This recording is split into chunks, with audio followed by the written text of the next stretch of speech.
আসসালামু আলাইকুম রহমতুল্লাহ বারাকাতুহ। কেমন আছেন আপনারা সবাই?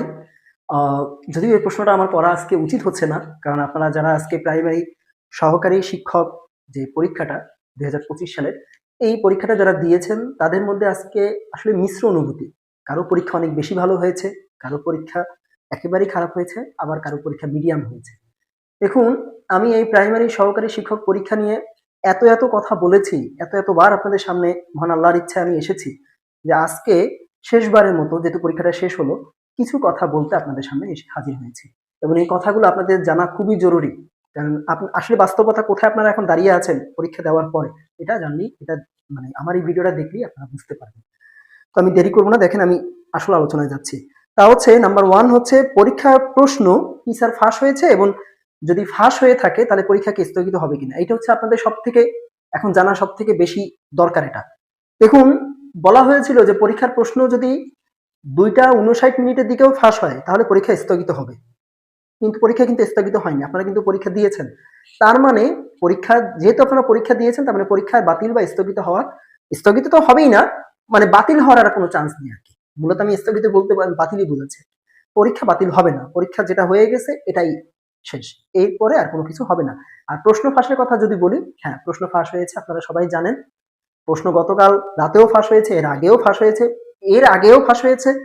আবার আজকে যখন মানে পরীক্ষার সময়, অর্থাৎ মিরপুর থেকে পরীক্ষা শেষ হওয়ার 20 মিনিট সম্ভবত আগে বা তারও কিছু আগে প্রশ্ন ফেসবুকে ছড়িয়ে পড়ে।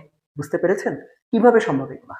ঠিক আছে, এগুলো আপনারা নিজেরাই আলোচনা করলে বা নিজেরা একটু খোঁজ খবর নিলে আরো ভালো বুঝতে পারবেন। প্লাস ধর্মের ঢোল যেহেতু বাজে, তো আজকে তো এই অবস্থা, কালকে দেখলে আরো ভালো বুঝতে পারবেন আসলে কি হতে যাচ্ছে, কোথায় কি হয়েছে। ঠিক আছে, এই গেল এখানে। অর্থাৎ সহজ কথায় পরীক্ষা আমি স্থগিত লিখেছি ভুলে, পরীক্ষা বাতিল হবে না।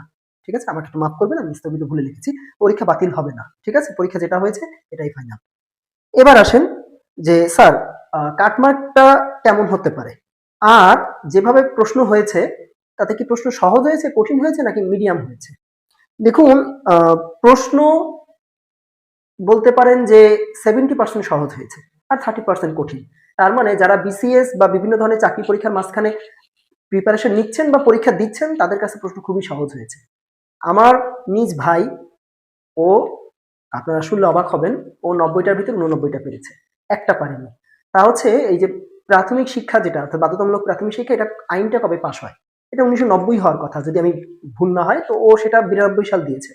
এটা আসলে 92 সাল না, 90 সালই হওয়ার কথা। 92 সাল হচ্ছে আপনার প্রাইমারি শিক্ষাটা মানে মোটামুটি ভাবে বাধ্যতামূলক প্রাইমারি শিক্ষা সারা বাংলাদেশে চালু করার উদ্যোগ নেওয়া হয়, এবং কিছু জায়গায় চালু হয়। আর 1993 সাল থেকে একেবারে পুরোদমে সারা বাংলাদেশে চালু হয়। আর আইনটা পাশ হয়ে হচ্ছে 90 সালে। যদি আমার ভুল হয় আমাকে কাইন্ডলি ক্ষমা সুন্দর দৃষ্টিতে দেখবে, তবে আমি যতদূর জানি এটাই হওয়ার কথা। তো ও এইটা ভুল গিয়েছে, তাহলে ওর তো 89টা হয়েছে। তাহলে একটু বোঝার চেষ্টা করেন, ও মিডিয়াম থেকে একটু ভালো ধাঁচের স্টুডেন্ট। তো সেক্ষেত্রে মানে এই জব লেভেলে, পড়াশোনা লেভেলে অনেক ভালো স্টুডেন্ট ছিল।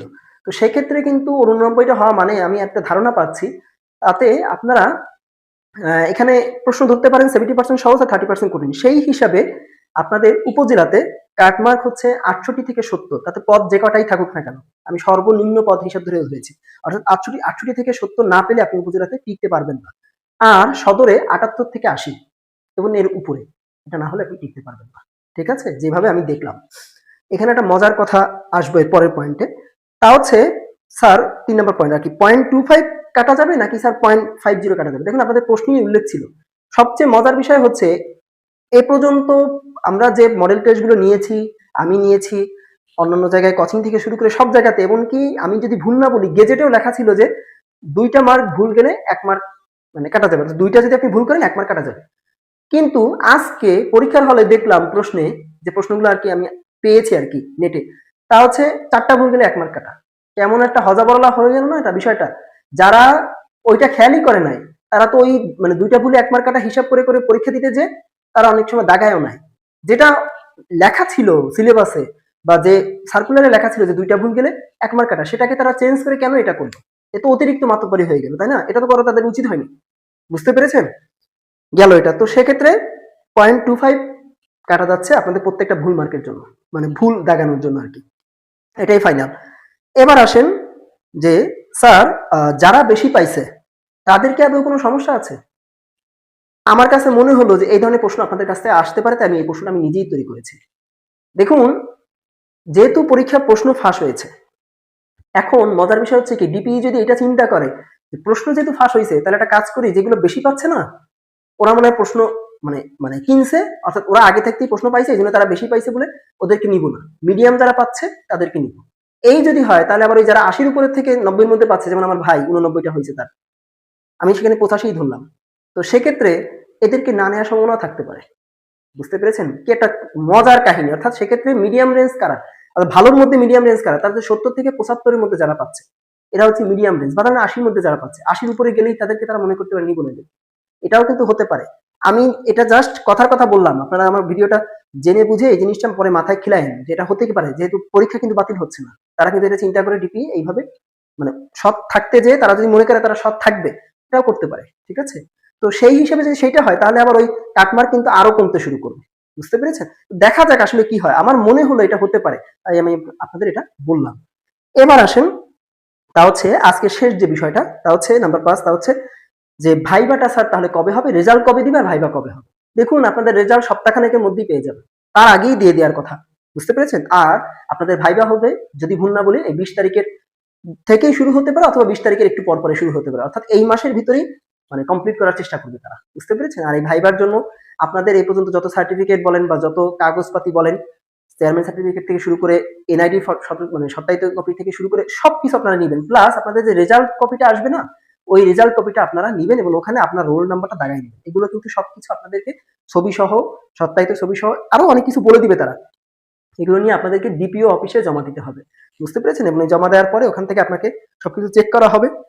আপনি যদি অ্যাভেলেবেল থাকেন, আপনি যদি ঠিকঠাক থাকেন সবকিছুতে, তাহলেই আপনাকে ভাইবার জন্য অনুমোদন দেওয়া হবে এবং আপনাকে তখন আরেকটা অ্যাডমিট কার্ড বলেন বা একটা মানে ইস্যু করে দিবে যে আপনি ভাইবা দিতে প্রস্তুত থাকবেন এখন। এরকম একটা অনুমতিপত্র তারা দিবে। ঠিক আছে? এবং এটা নিয়ে আপনি ভাইবা যেদিন হবে, সেদিন আপনি ভাইবা দিতে যাবেন জেলা প্রশাসকের ভবনে।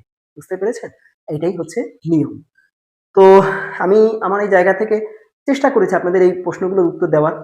আমার মনে হয় আমার এই ভিডিও দেখে অনেকেই মন খারাপ হবে, যেহেতু কাটমার্কটা আমি অনেক বেশি বলে ফেলেছি, কিন্তু আমার কিছু করার নাই। যেটা বাস্তব সেটাই বলেছি, কারণ প্রশ্ন এরকমই হয়েছে, তাই কাটমার্কটা এরকমই যাচ্ছে। আর ওই যে বললাম না, যারা বেশি পাচ্ছেন তাদের যে বিষয়টা নিয়ে হতে পারে, দেখুন এটা আমি আমার ধারণার উপরে বলেছি, আমারটা নাও হতে পারে। তাতে যদি হয়, দেখেন আমার নিজের ভাইয়েরই চাকরি হবে না, বা সে ভাই পর্যন্ত যাবে না, সে ফেল ফেল হবে। দেখা যাক কি হয়। তবে এটা হতে পারে, তাই আমি আগে থাকতেই ওকেও বলে রেখেছি, আমি আপনাদেরও বললাম। যদি আমার এটা মানে রং প্রমাণিত হয়, তাহলে তো আলহামদুলিল্লাহ, আমি নিজেই খুশি হব। তাহলে মেধাবীদের জয় হবে। কারণ অনেকেই ভালো মেধা দিয়ে অনেক বেশি নাম্বার পেয়েছেন বা অনেক বেশি ভালো করেছেন। এখন তাদেরকে যদি তারা না নেয়, তাহলে বিষয়টা আসলে সত্যি অমানবিক হয়ে গেল। এমনি তারা অমানবিক ছাড়া মানবিক কোনো কিছুই এই পর্যন্ত করেনি। বুঝতে পেরেছেন? তো ভালো থাকবেন। এভাবেও দুর্নীতি করা যায়। ঠিক আছে? আমার এই কথাটা নিতে বুঝতে পেরেছেন আমি আসলে কি বোঝাতে চাইলাম। তো আজকে এই পর্যন্ত বিদায় নিচ্ছি। অন্য কোনো কথা হলে, অন্য কোনো কিছু জানার থাকলে, যদি মনে করি অনেক কিছু জানার আছে, আমি আসবো ইনশাল্লাহ। ভালো থাকবেন। আজকের মতো বিদায়। মেধাবীদের জয় হোক, মেধাবীরাই টিকুক, এতটুকুই চাই। প্রশ্ন খুব ভালো হয়েছে, খারাপ না। ভালো প্রশ্নই হয়েছে, স্ট্যান্ডার্ড প্রশ্ন। আবার শেষ কথা বলে যাই, আমি যে মডেল টেস্টটা দিয়েছিলাম সেখান থেকে ৪ থেকে ৫টা বা তারও বেশি থাকতে পারে, আমি আরো ভালো করে খেয়াল করিনি, এগুলো এসেছে। বুঝতে পেরেছেন? ইংরেজি থেকে শুরু করে আপনার সাধারণ জ্ঞান থেকে শুরু করে এসেছে। তো আলহামদুলিল্লাহ, আমি ৯০টা মানে মার্কের একটা মডেল টেস্ট দিয়েছি, তার মাঝখান থেকে এগুলো বেঁধেছে, এটি অনেক কিছু। ভালো থাকবেন, কথা হবে ইনশাল্লাহ। আল্লাহ হাফেজ। আসসালামু আলাইকুম ওয়া রাহমাতুল্লাহি ওয়া বারাকাতুহু।